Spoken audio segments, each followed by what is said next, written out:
ವಂದ್ಯಂ ಸದಾ ಪ್ರಿಯತಮಂ ಮಮ ಸಂನಮಾಮಿ ತಮೇವ ಶಾಸ್ತ್ರಪ್ರಭವಂ ಪ್ರಣಮ್ಯ ಜಗದ್ಗುರುಣಾಂ ಗುರುಮಂಚಸೈವ ವಿಶೇಷತೋ ಮೇ ಪರಮಾಖ್ಯದಿತ್ಯಾ ವ್ಯಾಖ್ಯಾಂ ಕರೋಮ್ಯನ್ವಪಿ ಚಾಹಮೇವ. ಓಂ ಓಂ ಅಥಾತೋ ಜಿಜ್ಞಾಸೋ ಪೌರಾಣಾನಿ ಚ ವಾಕ್ಯಾನಿ. ಅದೇ ಆಗ್ಬೇಕಲ್ಲ. ಅಥೋ ಜೀವೇಶಯೋರ್ಭೇದ ಶ್ರುತಿ ಸಾಮರ್ಥ್ಯ ಸುಸ್ಥಿರ ತಥಾಪಿ ತು ಚಿದಾನಂದಪೂರ್ವಾಃ ತತ್ಸದೃಶಾ ಗುಣಾಃ ಸಾರಸ್ವರೂಪಮಸ್ಯಾಪಿ ಮುಕ್ತೌ ಅಪಿ ಅವಶಿಷ್ಯತೆ. ಹೀಗೆ ಜೀವೇಶರ ಭೇದ ಅನ್ನೋದು ಶ್ರುತಿ ಸಾಮರ್ಥ್ಯದಿಂದ ಸುಸ್ಥಿರ, ಅತ್ಯಂತ ಸ್ಥಿರವಾಗಿ ಸಿದ್ಧವಾಗಿದೆ. ತಥಾಪಿ ತು ಚಿದಾನಂದಪೂರ್ವಾಃ ತಾದೃಶಾ ಗುಣಾಃ. ಆದರೆ ಇಷ್ಟು ಭೇದ ಇದೆ ಅಂದ ಮಾತ್ರಕ್ಕೇನೆ ನೀವೇನು ಯೋಚನೆ ಮಾಡಬೇಕಾಗಿಲ್ಲ. ಮುಕ್ತಿ ಸಿಗೋದು ಅದೆಲ್ಲ ಇದೆ, ಅದೆಲ್ಲ ಇದ್ದೇ ಇದೆ. ಗೊತ್ತಾಯ್ತಾ? ಚಿದಾನಂದ ಪೂರ್ವಾಹ ಸದೃಶಾ ಗುಣ, ಭಗವಂತನಿಗೆ ಸದೃಶವಾದಂತಹ ಯತ್ಕಿಂಚಿತ್ ಆನಂದ ಜ್ಞಾನಾದಿಗಳು ಜೀವನ ಸಾರಸ್ವರೂಪ ಮಸ್ಯ. ಸಾತ್ವಿಕ ಜೀವನಿಗೆ ಅದೆಲ್ಲ ಇದೆ. ಗೊತ್ತಾಯ್ತಾ? ಅವೆಲ್ಲ ಕೂಡ ಮುಕ್ತವು ಅಪಿ ಅವಶಿಷ್ಯತೆ, ಮುಕ್ತಿಯಲ್ಲಿ ಅವೆಲ್ಲ ಉಳ್ಕೊಂಡಿರುತ್ತೆ. ಆದರೆ ದೇವತ್ವ ಬರೋದಿಲ್ವೇ ಹೊರತು ಜೀವನ ಪೂರ್ಣತ್ವ ಅವನಿಗೆ ಬರುತ್ತೆ.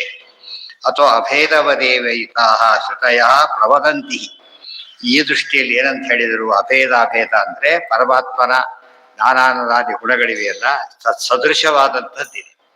ಮತ್ತು ಸಾತ್ವಿಕ ಜೀವ ಪರಮಾತ್ಮನ ಸದೃಶವಾಗಿದ್ದ. ಸೂರ್ಯನ ಬೆಳಕಿಗೂ ಮಣಿದ ಬತ್ತಿಗೂ ಕಂಪೇರ್ ಮಾಡೋಕ್ಕೆ ಬರೋದಿಲ್ಲ. ಸ್ಟಿಲ್ ಏನದು? ಚೂರು ಬೆಳಕಿ. ಅದಕ್ಕಿಂತ ಖದ್ಯೋತ ನೋಡಿರ್ತೀರಾ? ಮಿಣುಕುಡ ಅದೊಂದಿರುತ್ತಲ್ಲ, ಅದು ಅದೇ ಸೂರ್ಯ ಸಂಬಂಧನೇ ಇಲ್ಲ. ಆದ್ರೂ ಕೂಡ ಏನಿದೆ? ಅದು ಚೂರು ಬೆಳಕು. ಆ ರೀತಿ ಜೀವ ಇರ್ತಾನೆ. ಇಷ್ಟ ಆಯ್ತು. ಅದಾದ್ಮೇಲೆ ಈ ದೃಷ್ಟಿಯಲ್ಲಿ ಅಭೇದ ಹೇಳ್ತಾರೆ ಹೊರತು ಯಾವ ಅಭೇದ ಅಲ್ಲ, ಬೆಳಕು ಅಷ್ಟೇ ಹೊರತು ಬೇರೆ ಅಲ್ಲ. ಅದು ಅಭೇದಕ್ಕೆ ಸಾಮ್ಯ ಕೂಡ ಕಿಂಚಿತ್ ಸಾಮ್ಯ. ಅಭೇದ ಅಲ್ಲ ಭೇದ ಅಲ್ಲ ತಾರತಮ್ಯ. ಅದರಲ್ಲಿ ಕಿಂಚಿತ್ ಸಾದೃಶ್ಯನೇ ಹೊರತು ಭಾರಿ ಸಾದೃಶ್ಯ ಅಲ್ಲ. ಇದೆಲ್ಲ ಸರಿಯಾದ ಆ ದೃಷ್ಟಿಯಲ್ಲಿ ಅಭೇದ ಹೇಳಿದ್ರೆ ಹೊರತು ಬೇರೆ ಅಲ್ಲ. ಅವಶಿಷ್ಯತೆ. ಎಷ್ಟು ಕೆಟ್ಟ ಸಾರು ಕೂಡ ಸಾರು ಅಂತ ಕರೀತಾರಲ್ಲ, ಎಷ್ಟು ಕೆಟ್ಟೋಗಿದ್ರು ಕೂಡ ಸಾರೆ ಮೈಸೂರು ಪಾಕ್ರೆ ಹ್ಯಾಮರ್ ತಗೊಂಡು ನೋಡಿದ್ರು ಹೊಡೆದೇ ಹೋದ್ರು ಕೂಡ ಅದೇನದು ಹೆಸರಿಗೆ ಏನದು ಅಷ್ಟೇ ಆರ್ತಲ್ಲಿದೆ. ಅದನ್ನು ಭಾರಿ ಸೀರಿಯಸ್, ಸ್ವಲ್ಪ ಸ್ವೀಟ್ ಇರ್ಬೋದು, ಭಾರಿ ಮಾಡಿದ್ರೆ ಆ ತರ ಇರ್ತಾರೆ. ಯೋಚನೆ ಇಲ್ಲ.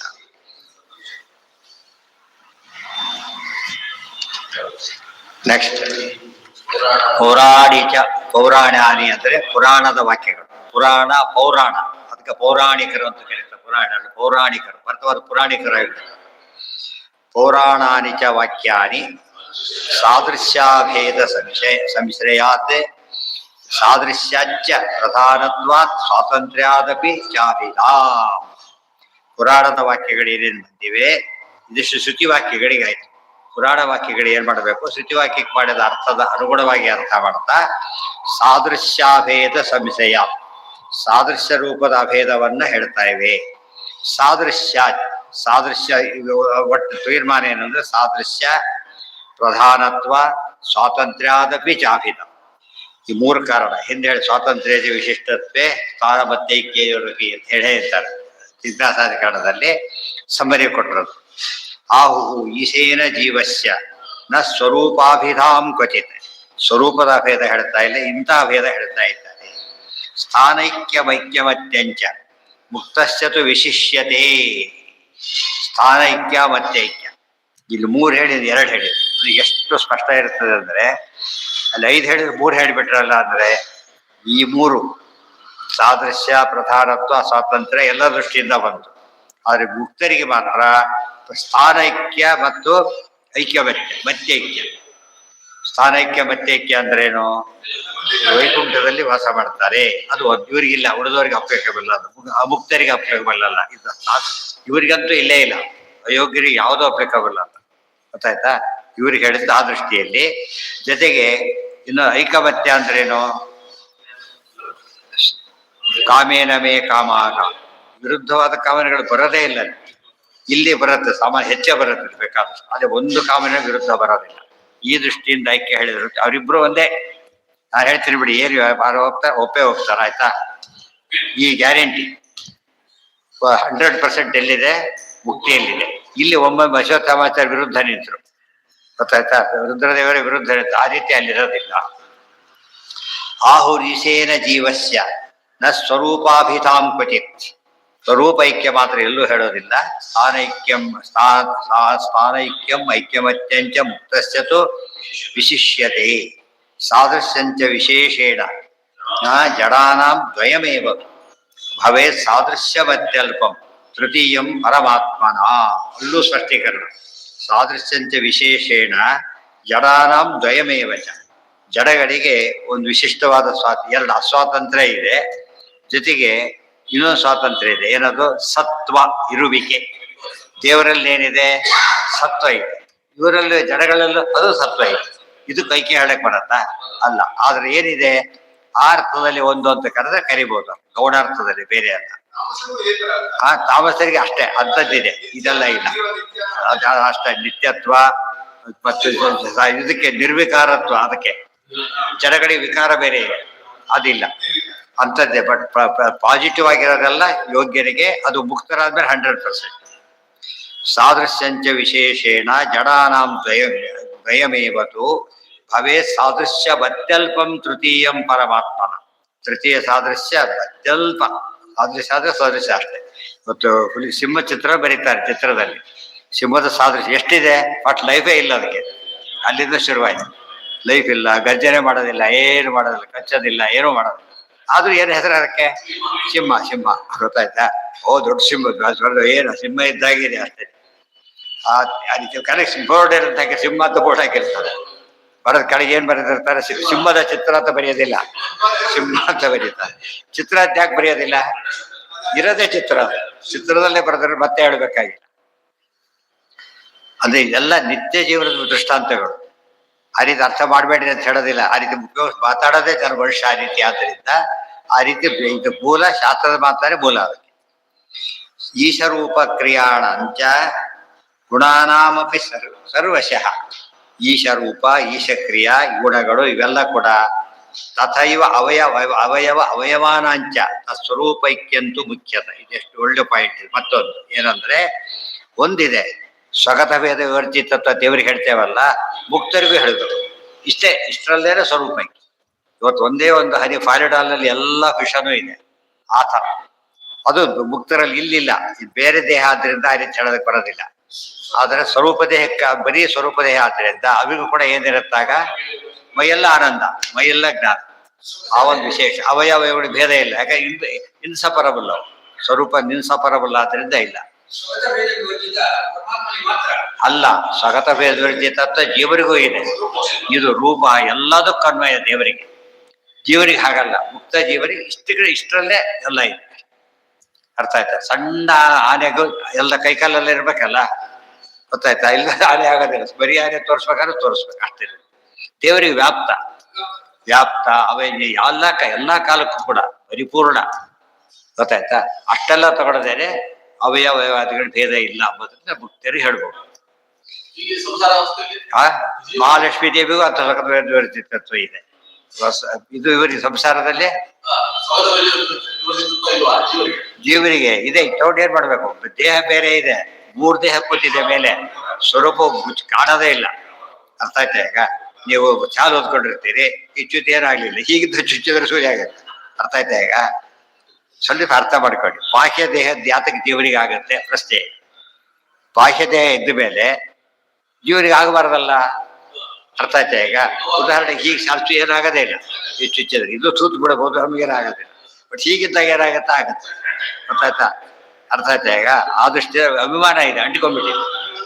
ದೂರ ಬಿಟ್ಟುಬಿಟ್ರೆ ಏನಾಯ್ತು? ಇಲ್ಲಿದ್ದಾಗ ಏನಾಗ್ಲೇ ಇಲ್ಲ. ಇದು ಅರ್ಥ ಮಾಡಿಸಿ ಅಲ್ಲಿಗೆ ಬೆಂಕಿ ಎತ್ತಿತ್ತು, ಬಿಸಾಕ್ಬಿಟ್ಟೆ, ಏನಾಗ್ಲೇ ಇಲ್ಲ. ಮೈ ಮೇಲೆ ಇದ್ರೂ ಪಜಿತ ಆಗುತ್ತೆ. ಅರ್ಥ ಆಯ್ತು? ಅದು ಅಭಿಮಾನ. ಮೈ ಮೇಲಿರೋದು ಅಭಿಮಾನ, ಇಲ್ಲಿ ಹೋದ್ರೆ ಇಲ್ಲ. ಅರ್ಥ ಆಯ್ತಾ? ಈ ದೃಷ್ಟಿಯ ಬಾಹ್ಯ ದೇಹದಲ್ಲಿದ್ರು ಕೂಡ ಬಾಹ್ಯ ದೇಹ ಸುಖಕ್ಕೆ ಜೀವನಿಗೆ ಆಗಬಾರ್ದಾಗಿತ್ತು, ಆಗತ್ತೆ. ಅದಕ್ಕೆ ತಚ್ಚಿದೆ, ಅದಕ್ಕೆ ಅಭಿಮಾನ ಅಂತ ಕರೆದು. ಅಭಿಮಾನ ಇಲ್ಲದೆ ಹೋದ್ರೆ ಆಗೋದಿಲ್ಲ, ಡೆಡ್ ಬಾಡಿಗೆ ಆಗೋದಿಲ್ಲ. ಯಾಕೆ? ಜೀವನ ಓದ್ಬಿಟ್ಟಿದೆ, ಇಲ್ಲೇ ಇದೆ. ಇದೆಲ್ಲ ಯಾತಕ್ಕೆ ಅರ್ಥ ಮಾಡ್ಕೋ? ಗೀತಾ ವಾಕ್ಯ ಅರ್ಥ ಇದೆಲ್ಲ ಓದ್ಕೊಂಡ್ಮೇಲೆ ಏನಾಗೋದಿಲ್ಲ ಭಗವಂತ ಹೇಳಿದ್ರಲ್ಲ. ಆಗತ್ತಲ್ಲ ನಮಗನ್ಸಿದ್ರೆ ಅಷ್ಟೇ, ಹೀಗಿದ್ರೆ ಆಗತ್ತಾ ಹೀಗಿದ್ರೆ ಆಗತ್ತಾ ಯೋಚನೆ ಮಾಡು ಇಷ್ಟೇ. ಮೈಮೇಲಿರೋ ವಸ್ತ್ರನೇ ಗೊತ್ತಾಯ್ತಾ, ಹೀಗೆ ಹಿಡ್ಕೊಂಡು ಆಗ್ಲೇ ಇಲ್ಲ, ಸುಮ್ಮನೆ ಗೊತ್ತಾಗ ಶುರುವಾಯ್ತು. ಮೇಲೆ ಬದ್ದ, ಇಲ್ಲಿ ಹೋದ್ರೆ ಏನೂ ಆಗ್ಲಿಲ್ಲ, ಈಗ ಹಿಡ್ಕೊಂಡಾಗ ಇಲ್ಲಿ ಹೋದ್ರೆ ಬೆನ್ನಿಗೆ ಎಟ್ಬಿಡತ್ತೆ, ಇದಕ್ಕೇನಾಗೋದಿಲ್ಲ ಬೆನ್ನಿಗೆ ಎಟ್ಬಿಡುತ್ತೆ. ಆಗ ಹಾ ಅಂತ ಅದು ಶಾಲ ಅಂಬೋದಿಲ್ಲ. ಯಾವ್ದ ಅನ್ನತ್ತೆ? ಜೀವ.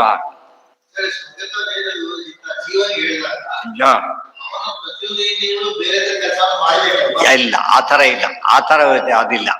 ಅದಕ್ಕೆ ಎಷ್ಟು ಅವಯವ ಅದು ಹೇಳ್ಬಿಟ್ರು, ಅವಯವಗಳಿಗೆ ಕೆಲವು ಮುಖ್ಯ ಗುಣಗಳಿಗೆ ವ್ಯತ್ಯಾಸ ಇದೆ ಅಷ್ಟೇ ಹೊರತು ದೇವರಂಥದ್ದಲ್ಲ.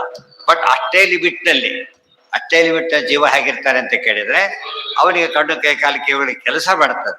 ಮೈಯೆಲ್ಲ ಕಣ್ಣು ಮೈಯಲ್ಲಿ ಹಾಗೆ ಅರ್ಥ ಮಾಡಬಾರ್ದು. ಮತ್ತು ಹಾಗರ್ಥ ದೇವರಿಗೆ ಏನ್ ಬೇಕಾದ್ರೆ ಅರ್ಥ ಮಾಡಬಹುದು. ಅವ್ರಿಗೆ ಹಾಗೆ ಮಾಡ್ದೇನೆ ಎಲ್ಲ ಇಂದ್ರಿಯಗಳು ಕೂಡ ಏನಾಗಿವೆ, ಪರ್ಫೆಕ್ಟ್ ಆಗಿರೋದು. ಅವ್ರು ಏನ್ ನೋಡಿ ಪರ್ಫೆಕ್ಟ್ ಆಗಿ ನೋಡ್ತಾನೆ, ತಪ್ಪು ತಿಳುವಳಿಕೆ ಬರೋದೇ ಇಲ್ಲ. ಇಲ್ಲಿ ಹಾಗಲ್ಲ, ಸಿಕ್ತರೈತಾರೆ ಸಾಕ್ಷಿ ನಮಗೆ ರಜ್ಜು ಅವೆಲ್ಲ ಮೋಕ್ಷದಲ್ಲಿ ಭ್ರಮೆನೇ ಇಲ್ಲ. ಗೊತ್ತಾಯ್ತಾ? ಸೊ ಎಷ್ಟೇ ಹೇಳಿದ್ರು ಕೂಡ ಅಸ್ವಾತಂತ್ರ್ಯ ಎಲ್ಲ ಕಾಮನ್ ಫ್ಯಾಕ್ಟರ್ ದೋಷ ಇದ್ದೇ ಇರ್ತದೆ. ನೋಡೋದು ಒಳ್ಳೆ, ನೀವು ಕಲರ್ ಕೈಲ್ ಚಿತ್ರ ಬರೆಯೋದು, ಸಿಂಹದ್ದು ಫೋಟೋ ತೆಗೆದು ಹೇಗಿರುತ್ತೆ, ಫೋಟೋ ಕ್ಲಾರಿಟಿ ಎಷ್ಟೇ ಚಿತ್ರಗಳು ಚೆನ್ನಾಗಿ ಬರೆದ್ರು ಕೂಡ ಫೋಟೋ ಕಲರ್ ಫೋಟೋ ತೆಗೆದ್ಬಿಟ್ರೆ ಗೊತ್ತು ಕೂಡ ಆಗೋದಿಲ್ಲ ಹಾಗೆ.